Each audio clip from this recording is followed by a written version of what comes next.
Hello everyone, welcome to my YouTube channel being a best teacher. आज की इस video में हम लैंग्वेज अक्रॉस करिकुलम क्या होता है, क्या मीनिंग होता है इसका, वो पढ़ेंगे। So language across the curriculum relates to linking different forms and aspects of language education within the school, particularly emphasizing the role of language in all subject matter learning. देखिए बेसिकली सिंपल टर्म्स में मैं आपको एक बार बता देती हूँ कि LAC होता क्या है। Language across curriculum. देखिए लैंग्वेज मतलब कोई भी भाषा। लैंग्वेज के मीनिंग पे ऑलरेडी वीडियो अपलोडेड है, तो पहले आपको वो देखनी है ताकि आपको लैंग्वेज क्या होती है वो क्लियर हो, तभी हम लैंग्वेज अक्रॉस करिकुलम को और अच्छे से समझ पाएंगे। फिर भी मैं आपको बता देती हूँ, लैंग्वेज एक ऐसा टूल है जिससे हम एक दूसरे से बातें करते हैं, कम्युनिकेट करते हैं इन वेरी सिंपल टर्म्स।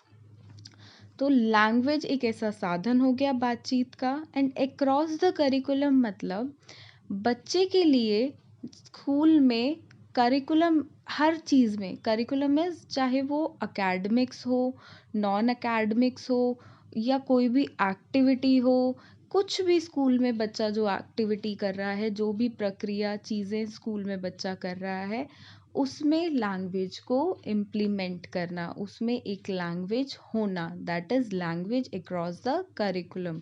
एक लैंग्वेज जो करिकुलम में हो, एक ही नहीं और भी हो सकती हैं, मतलब बेसिकली कहने का है भाषा एक करिकुलम में होना। अब देखिए जो हमारे सब्जेक्ट्स होते हैं, नॉन लैंग्वेज सब्जेक्ट्स, इंग्लिश और हिंदी को तो हम पढ़ते ही हैं। इंग्लिश को इंग्लिश में पढ़ा, हिंदी को, ये पर्टिकुलरली लैंग्वेज है, उन्हीं को बेसिकली हम उसी में पढ़ते हैं। ऐसे ही सिक्स्थ से अगर कोई लैंग्वेज आती है बच्चे की, संस्कृत, फ्रेंच, जर्मन, तो बच्चे इसको English to French, English to German ऐसे पढ़ते हैं। जैसे हाउस, हाउस को फ्रेंच में क्या बोलते हैं, अब आपका हाउस को जर्मन में क्या बोलते हैं, ऐसे ही स्कूल को जर्मन में क्या बोलते हैं, स्कूल को फ्रेंच में क्या बोलते हैं। तो ऐसे इंग्लिश टू पर्टिकुलर लैंग्वेज बच्चा सीखता है। अब जो भाषा का बच्चे को पहले से ज्ञान होता है, उस मीडियम से हम बच्चे को दूसरी भाषा सिखाते हैं। ऐसे ही बहुत अर्ली एज से बच्चा सोशल साइंस, मैथ्स, एसएसटी, ये सब्जेक्ट्स पढ़ने स्टार्ट कर देता है। इवन कंप्यूटर्स, जनरल नॉलेज, ये सब्जेक्ट्स भी बच्चे के स्कूल में होते हैं। तो ये लैंग्वेज से ही सीखे जाते हैं। अब देखिए ये जो नॉन लैंग्वेज सब्जेक्ट्स हैं, इनको पढ़ाने के लिए भी हमें एक भाषा चाहिए, तो वो भाषा हर स्कूल एडॉप्ट करता है। किसी स्कूल में इंग्लिश मीडियम से पढ़ाया जाता है, किसी में हिंदी मीडियम से, किसी स्कूल में जर्मन से पढ़ाया जाता है, किसी में फ्रेंच से, या किसी में अन्य भाषा से। पंजाब की बात करें स्टेट की, तो वहाँ पे पंजाबी से पढ़ाया जाता होगा। ऐसे ही अगर मैं किसी साउथ के स्कूल की बात करूँ तो वहाँ तमिल, मलयाली, कन्नड़, इन लैंग्वेजेस से पढ़ाया जाता होगा, जो भी आपके नॉन लैंग्वेज सब्जेक्ट्स हैं। तो ऐसे करके पर्टिकुलरली कोई भी स्कूल एक लैंग्वेज को अडॉप्ट कर लेता है, चाहे वो उसकी प्रॉपरली स्टेट लैंग्वेज हो या उसकी कंट्री लैंग्वेज हो या फॉरेन लैंग्वेज हो, एंड उसके थ्रू बच्चों को पढ़ाया जाता है other subjects like math, social science, science, GK, computers etcetera. आगे रीड कर लेते हैं। Language across curriculum is an approach in which one language is implemented throughout the curriculum. Simply, it means implemented any particular language in non-language subjects. तो मतलब जैसे मैंने आपको बताया, हर एक स्कूल अपनी एक लैंग्वेज चूज़ कर लेता है, चाहे वो फॉरेन लैंग्वेज हो, स्टेट लैंग्वेज हो, कंट्री लैंग्वेज हो, तो उसी के मीडियम से नॉन लैंग्वेज सब्जेक्ट्स को पढ़ाया जाता है। देखिए बहुत बार हम सुनते हैं कि हमारा बच्चा इंग्लिश मीडियम स्कूल में जाता है, हिंदी मीडियम स्कूल में जाता है, ऐसा पेरेंट्स को कहते हुए। तो कहने का मतलब होता है इंग्लिश मीडियम स्कूल मतलब वहाँ पे इंग्लिश में पढ़ाई होती है, जो आपके नॉन लैंग्वेज सब्जेक्ट्स हैं वो बच्चे को इंग्लिश के द्वारा पढ़ाए जाते हैं। तो ये इसका एक एग्जाम्पल हो जाता है। For example, teaching of social science through English language. Here the English language is used to teach the subject mathematics to the students. देखिए बेसिकली एक एग्जांपल है, थोड़ा सा इसमें मिस्टेक है कि अगर मैं सोशल साइंस बच्चे को इंग्लिश लैंग्वेज में पढ़ा रही हूँ तो मतलब कहने का जो तात्पर्य है वो है कि बच्चे को कौन सी लैंग्वेज से पढ़ाया जा रहा है, बच्चे को इंग्लिश लैंग्वेज की मदद से सोशल साइंस का ज्ञान दिया जा रहा है। ऐसे ही मैथमेटिक्स के लिए, साइंस के लिए भी ये अप्लाई होता है और भी अन्य सब्जेक्ट्स के लिए। In this way, teaching of non-language subjects helps in improving the language skill.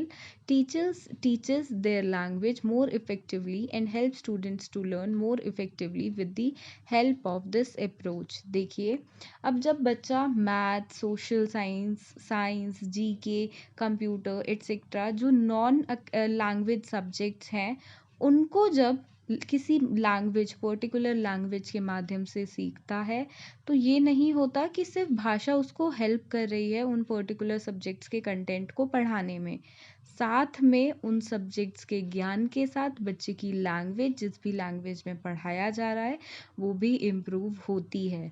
देखिए अगर इंग्लिश मीडियम में मैथ्स का ज्ञान या साइंस का ज्ञान दिया जाता है, पढ़ाया जाता है, तो बच्चे की जो भाषा होती है इंग्लिश लैंग्वेज, उसका भी कमांड अच्छा होता है, वो भी बच्चे की साथ में इम्प्रूव होती है।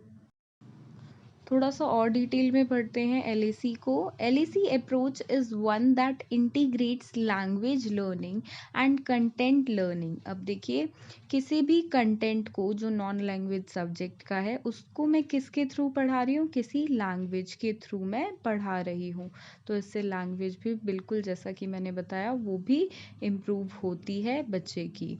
There is need for such an approach because language can not be effective learned without any context. देखिए किसी भी लैंग्वेज को मैं बच्चे को तभी पढ़ा सकती हूँ तब मेरे पास कोई कंटेंट हो। तो जैसे साइंस, मैथ्स को जब किसी लैंग्वेज में पढ़ाया जाता है तो एक कंटेंट मेरे पास मिल जाता है, मेरे पास कुछ ऐसा मटेरियल मुझे मिल जाता है कि मैं बच्चे को जो लैंग्वेज है उसका ज्ञान करा पाऊँ। An LAC approach is one that integrates language learning and content। तो language और content का बहुत closely ये interrelated है। कैसे? क्योंकि मैं कंटेंट को पढ़ा किसके थ्रू रही हूँ, मैं पढ़ा रही हूँ उसको किसी लैंग्वेज के थ्रू, इसलिए ये इंटर रिलेटेड है। It acknowledge the fact that language education in school does not only take place in specific language like foreign language, second language, etc., but each and every non-language subject across the curriculum. As a policy, it aims to support language development in each and every child in each learning activity in school. तो यहाँ पे as a content and as a policy language को बोला गया है। As a content जब मैं language को पढ़ाती हूँ बच्चों को, कैसे? सिर्फ उस पर्टिकुलर लैंग्वेज को एज अ सब्जेक्ट में नहीं पढ़ा रही हूँ, मैं उसको अन्य subjects, English maths, social science इनके थ्रू भी पढ़ा रही हूँ।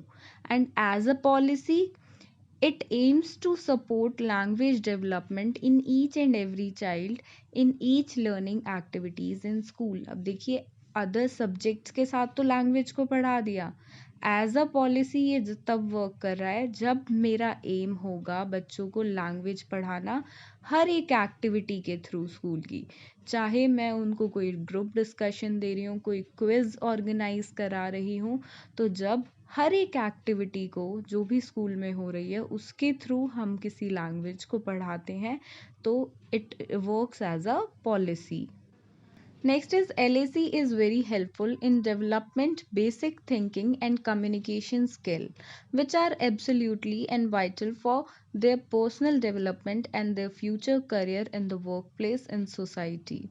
देखिए एक बच्चा जब लैंग्वेज को लर्न करता है तो कोई भी लैंग्वेज लगा लीजिए, चाहे उसकी मदर टंग हो या कोई फॉरेन लैंग्वेज हो या और कोई भाषा जो उसके घर में ना बोली जाती हो उसके अलावा, अब ऐसे ही 2 या 2 से अधिक लैंग्वेजेस का बच्चे को ज्ञान होता है, तो देखिए उसकी पर्सनालिटी डेवलप होती है, उसके लिए करियर ऑप्शंस खुल जाते हैं फ्यूचर के लिए, उसकी जो थिंकिंग एबिलिटी होती है वो भी इन्हांस होती है, उसके बातचीत करने का तरीका वो भी इन्हांस होता है।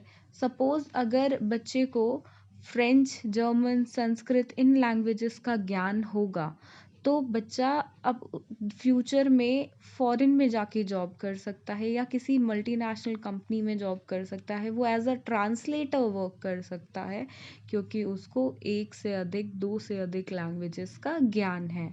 अब ऐसे ही अगर बच्चे का इंग्लिश में कमांड अच्छा है, वो इंग्लिश में और सब्जेक्ट्स को पढ़ रहा है एंड अच्छे से उसको ये लैंग्वेज पे होल्ड है, तो भी वो फॉरेन में जाके जॉब कर सकता है, या इंडिया में ही उसकी पर्टिकुलर कंट्री में ही उसके लिए जॉब ऑप्शंस इन्हांस हो जाते हैं, उसकी पर्सनालिटी डेवलप होती है, उसके कम्युनिकेशन स्किल्स भी इंक्रीज होते हैं। तो कहने का तात्पर्य है कि एक से ज़्यादा भाषा का ज्ञान बच्चे के लिए अच्छा ही है, उसके डेवलपमेंट के लिए अच्छा ही है। तो इसलिए लैंग्वेज अक्रॉस करिकुलम का जो अप्रोच है उसको इम्प्लीमेंट किया गया था। तो आगे इसके क्या बेनिफिट्स हैं लैंग्वेज अक्रॉस करिकुलम के, वो नेक्स्ट वीडियो में हम देखेंगे, क्या बेसिकली करेक्टरिस्टिक्स हैं। इस वीडियो के माध्यम से सिर्फ इतना ही था। Thank you for watching this video and do subscribe to our channel. Thank you.